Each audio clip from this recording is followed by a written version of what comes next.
the Florida Writer Podcast, a discussion about writing and other things. Hello, and welcome to another edition of the Florida Writer Podcast. I'm your host, Allison Nissen, and today I am lucky enough to have with me Lewis K. Lowy. Lewis, welcome to the show. Thank you. It's a pleasure to be here. Could you give us a 60-second elevator pitch about who you are and what you write? I'm a former firefighter who got my degree at FIU, MFA in writing. I'm also a state of Florida Individual Artist Award winner. And I mainly write, I'm kind of a cross between genre and literary works. I tend towards science fiction, fantasy. I got a horror novel, but in between that, I've written a contemporary women's novel, and I also have a crime novel out. You do crossover genres. Mm-hmm. Yes. Which do you like to write the most? You know, I got to be honest with you, because I don't really specifically write for the genre more than I just kind of write for the story. The story takes me to the genre. The first story I ever wrote was a science fiction novel that took place in the 1950s, and I never thought of it as science fiction until people were reading it. Oh, you wrote a science fiction novel. I'm like, what? I guess it is science fiction. It never struck me that way.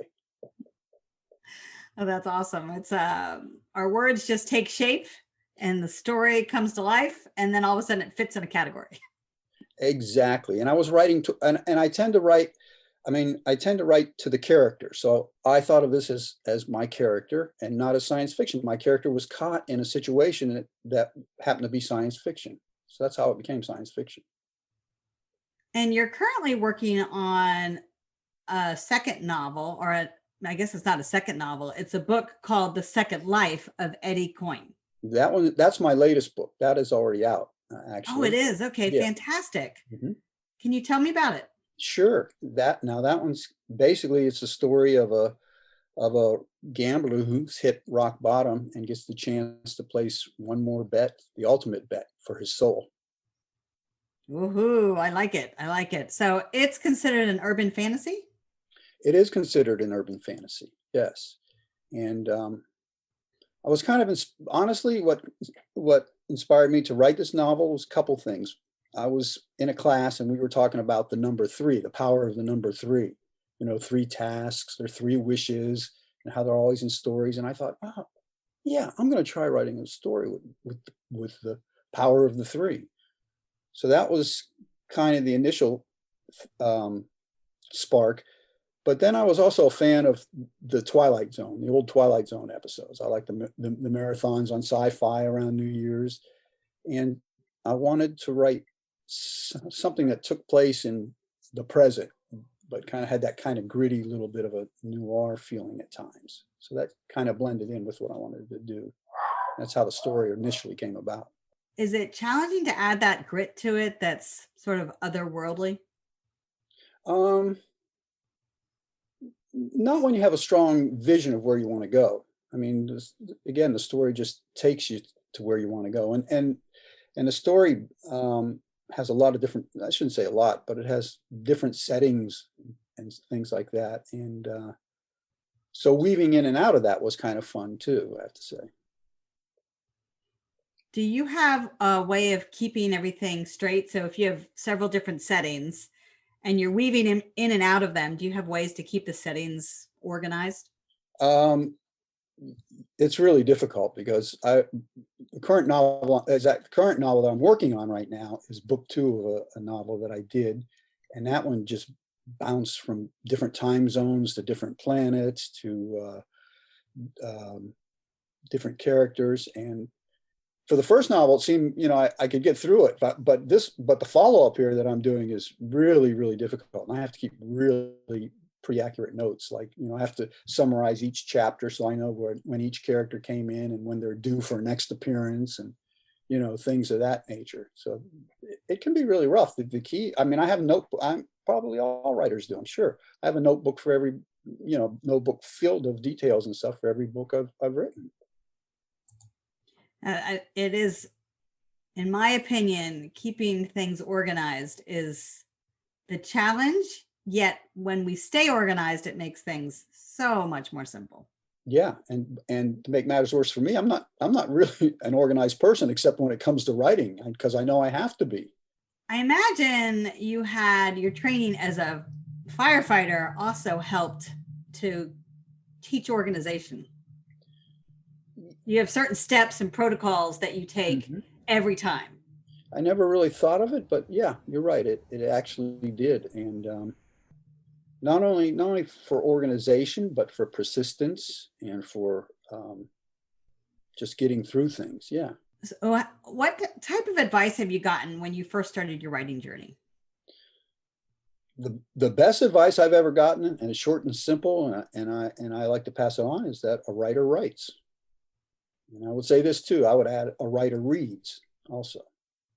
Absolutely. I met someone who claimed to be a writer but refused to read. And I thought, that doesn't really work. Yeah, no, it doesn't make sense. It does not make sense. Yes.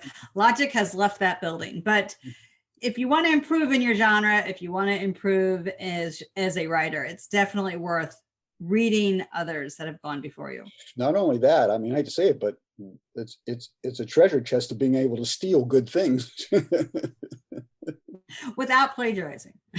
Right, exactly. Yeah. No, but yes, I do. You know, Mark Twain was a big believer that there is no such thing as an original idea. Mm-hmm. And I like to agree with that. It's just repackaging. So we just take the idea, right. We repackage it as our own, and then we put it out on the market as a new book. Yeah, that's what I meant. You don't want to copy sentence per sentence. But, you know, you'll see a use of a word and I'll go, wow, I didn't think about that. What a great way to use that word. And then just, you know, try and weave it in somehow. Do you have a favorite genre you like to read? No, you know, I'm a really eclectic reader. I grew up on comic books, so I comic book superhero stuff, but I also love classical works. I'm a big fan of Ernest Hemingway and Jane Austen. I love James Joyce, J.D. Salinger, Sinclair Lewis. You know, I'll read all that stuff. Dashiell Hammett I love too, and you know, the list goes on and on. Stephen King, I'm a huge fan of Stephen King. I can see how your eclectic writing style matches the books you like to read. Mm-hmm. Do you sit down to write every day? You said a writer writes. So is that a daily activity for you? It is with me. I'm very disciplined when it comes to writing. I write Monday through Friday, a minimum of an hour, but usually I write an hour to an hour and a half. And I have a writing log. If I sit down to write at 10 a.m., I'll write that time in. And if I get up sometime during that time, like maybe go make a cup of tea or something, or run to the bathroom, and I come back 5 minutes later, I write +5 on that time. That means I got to add an extra 5 minutes to my time. So I'm very disciplined when it comes to that. I think it's important. For me, it's important to write every day. It keeps your writing muscle in tune, you know, and it keeps you going with the story. You don't forget what's going on and things of that nature. I understand that you have dabbled in writing music and lyrics. I have. Oh, yeah. And where'd that come from? How'd you know that? Oh, I got my tricks. Yeah. That was my first, I did more writing lyrics. I play bass, and I played in a lot of bands, and I kind of always ended up being the lyricist because, you know, I loved working with words. What was the most, well, okay, I'm going to back that question up.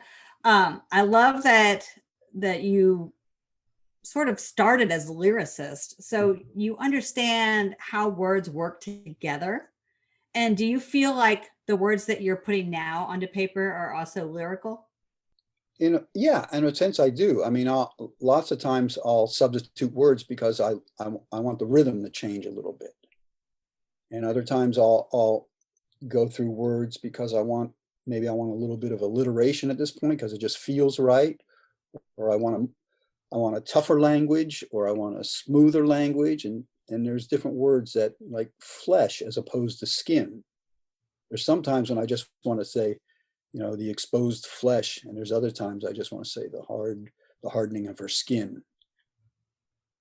Very true. The sound of a word and the way we put it together creates that image.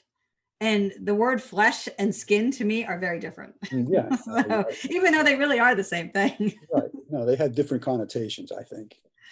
That's right. That's right. So tell me about your writing space. So you have a habit of getting up every day, Monday through Friday. You write down the time. What does your space look like? It's I hate to keep using this word. No, actually, I was going to say eclectic, but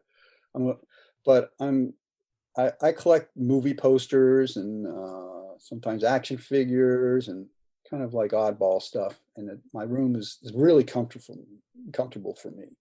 My room is decorated in those kind of things. I have a huge, on one wall, bookshelf. It takes up the whole wall. I've got a lot of books and things there. And so I feel very, very comfortable in my room. I'm in my room right now, so. So you're in a space that makes you want to stay there. Right. That's a great way of saying it. And yeah, so that's it. I'm in my room. I get in here and I'm in my little cocoon, so to speak, and just go at it. Tell me about your editing process. Basically, I try to get through the novel. Once I get through the novel, and then I just go back and start refining. And by the time I get to about the third draft, I'll submit it to my writers group and let them go at it. And they're never afraid to criticize, which is okay. That's good. And then I'll go back and rewrite again a couple more times until I feel that I've got it to the point where it's where I want it to be. The damn thing are typos. They're like cockroaches. You can never get rid of those things. I like that analogy. That's perfect. That's what they are. They're like little cockroaches. They pop up. You don't even see them. Like for instance, let's suppose you're putting a post together on LinkedIn or Facebook and you hit enter and it was perfect when you hit enter, and then you go back and you look at it and they're like, how'd that letter get there? Right, exactly. And then when you give it to the publisher and the editor comes back and you go, oh my God, I never saw that before. So obviously writers groups are very important to you. What do you think the advantage is for a new writer to join a writers group? Because they will point out things that you never thought of. They will tell you what's working. They will tell you what's not working. They may not directly tell you that, but once another important thing about being in a writers group is being a good listener. Super, super important to be a good listener. And you'll be able to weed out those who kind of not in the groove of your book and those that are in the groove, and you'll be able to better interpret your criticism. It's important to keep it, everybody wants to, in the back of their head, go, no, you're wrong, or no, this is the greatest piece of work, but I've learned, but I still fight it. I've learned that it's so much better to let people talk and let them tell you what, and to take that advice or that criticism and make it your own and improve your book from that. And let me give a quick shout out to my writers group, John Dufresne, Friday Night Writers. They're amazing. So yeah, go team. That's awesome. I agree about listening. There's two things that are important to know about listening. You're either listening to respond or listening to learn. Exactly. And it's so critical that people listen to learn and not listen to respond. If you're listening to respond, you automatically want to jump ahead and be like, yeah, I already got that. I know that. I understand. Or you want to fight, Right. No, that word is the perfect word. How dare you? Right. And what happens to me is when I see that, when I see that someone's listening to respond, I just back off because I think, okay, they obviously don't really want to hear what us as readers have to say. So I just kind of back off a little bit. Okay, let them do their thing. That goes back to the idea in the beginning that writers are readers. And we have an audience that we are connecting with, and the audience are readers. And so it's important that we understand not only how to write, but how to read and be able to communicate with the author no matter whether or not we are the author or someone else is the author. It's still a communication. Yeah. And another great thing about writers groups is that you learn from reading other people's pieces, what works and what doesn't. So it's a win-win situation. Is your group single genre focused, or is it multi-genre focused? No, they're multi. You bring it in, we'll go at it. And the head of the group, John Dufresne, is a very generous man. I mean, he accepts everybody. You just walk in and you're part of the group till you stop coming. Have you been meeting virtually, or are you back meeting face to face? We haven't honestly, we haven't done much since this thing started up. Individually, a few people will exchange some things, but as a group, no, we haven't done it. But fortunately for me, I'm at the stage in my novel where I don't need any writer feedback right now. I got to get to the end. You got to get to the end. That's the most important part. That is. So what happens when you type the end? You go celebrate? No, because it's only the end of you mean the end of it all? Well, I was actually talking about like the physical typing, the end. Oh, no, that's only the first draft, but I will take a few days off before I start tackling it. But it's a lot better once you've got to the end of the draft, because now you've got your bridge constructed, and now it's a matter of just polishing and emphasizing certain elements, de-emphasizing certain parts so that you can make them pay off in a certain way down the line. That's really the fun part for me. Once I get past the first draft and I've got my bridge constructed, then it becomes, I would say, a joy to work on it. I like your attitude. Lewis, how can people get in touch with you? You can find me on Facebook, Lewis K. Lowy. My website is lewisklowey.com.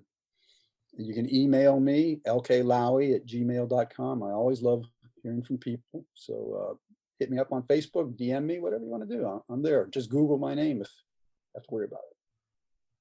All right. And are you ready to switch to our rapid fire questions? Oh, bring it on. All right. Do you use index cards? Once in a while, but not regularly. How about sticky notes? Yeah, Post-its I use. Yeah. I have my office is covered in Post-it notes. I love them. And then I can take them and I can wrinkle them up and throw them away when I'm all done. And I feel like I've accomplished something. And my final question, do you have an old time camera with the lens that you get to focus? I do. I hate to say this, I've probably got 4 or 5 old time cameras. I'm a collector. Yeah, you're a collector. I miss cameras. I use my phone and I take pictures of my dog. That's pretty much all I do is take pictures of my dog. So if anyone finds me on Facebook, they'll probably see a lot of pictures of my dog. So if I had a cell phone when my kids were little, I probably would have more pictures of them. But we didn't have those. And I had a camera that I never used because it was always stuck in a drawer somewhere. So see, that's a different question. I don't use the cameras, but I have the cameras. That's very good point. Very good point. Well, Lewis K. Lowy, thank you so much for stopping by. Thank you, Allison. It's been a joy. You all have been listening to another edition of the Florida Writer Podcast. Allison out.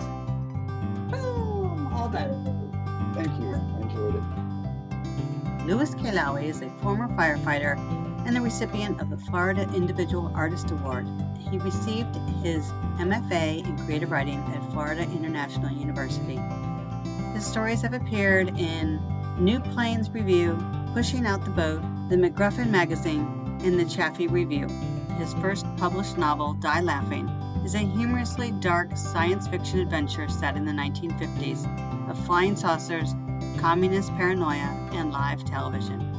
For more information about Lewis, visit his website at lewisklowey.com. For more information on the Florida Writers Association, visit us on the web at floridawriters.org.